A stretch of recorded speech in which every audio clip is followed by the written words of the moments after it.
So it's clear that as humans, we love food, and we in particular like sugary foods. At what stage as humans did we go from, that smells awesome, I actually want it as my perfume, I want to put it on my skin? It was 1990 that Thierry Mugler released or launched Alien.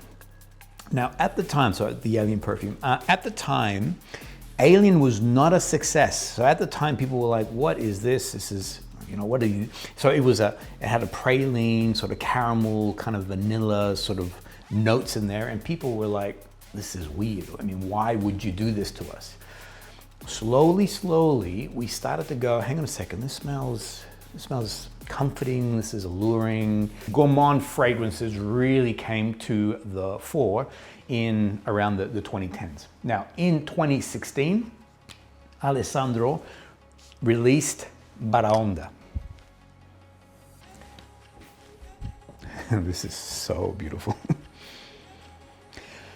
From the get-go, you get an idea as to what is going on here. So the cork lid symbolizes what kind of fragrance we're talking about. It is a boozy perfume. To my nose, it opens up to a wonderful honeyed whiskey. It's instantly sexy. It's instantly alluring. I'm gonna say that if you like gourmand fragrances, this, in my opinion, is one of the greatest perfumes out there. On the dry down, it goes into like a woody, floral, honey, sweet note in there, but it's not sickly, doesn't get too ahead of itself. Sometimes I find that some gourmands are heavy with the fruits and the vanillas and things of that nature, whereas here, you're still getting a little bit of a balance of the woods. It's sort of bringing it down. I even think, and again, Alessandro Gualtieri does not release these notes, but there's almost like a slight, sometimes I'm like, oh, did I just smell like an oud sort of note in there? There's definitely rose. So to my nose, rose note coming through. I find that this fragrance lasts for 8 hours on me, and its sillage is moderate. It's actually, it's a very comfortable moderate. Recently, as I was, and you know, I become a little bit evangelical. When I like something, when I like a particular fragrance, I like to tell everybody around me. And one thing that I do, which is kind of weird, I guess, is if I'm having an exchange or a conversation with total strangers, I'll then say, can you smell my fragrance? Can you smell my perfume? And this one here, so we were probably 2 or 3 meters apart, and she instantly said, oh yeah, I'm getting some flowers. Oh, that's actually quite nice. That's actually very pleasant. Nasomatto can be challenging, all right? So as I'll put a link here. So I first came across the Nasomatto range back in 2017, my first experience, and I really struggled. I mean, the lady was very kind when she showed me all these different, the different lineup.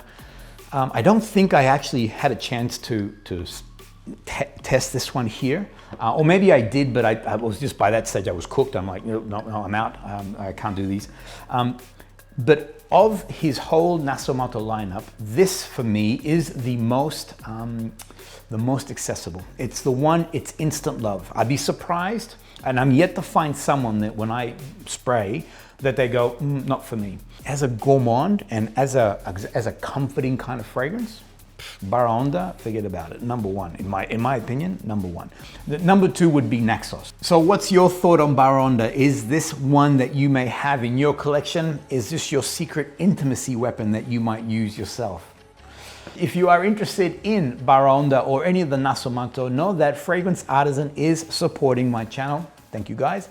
The discount code is NFC5, and you can get 5% discount on any of the fragrances within their range. Thank you, everyone. I look forward to seeing you on the next episode.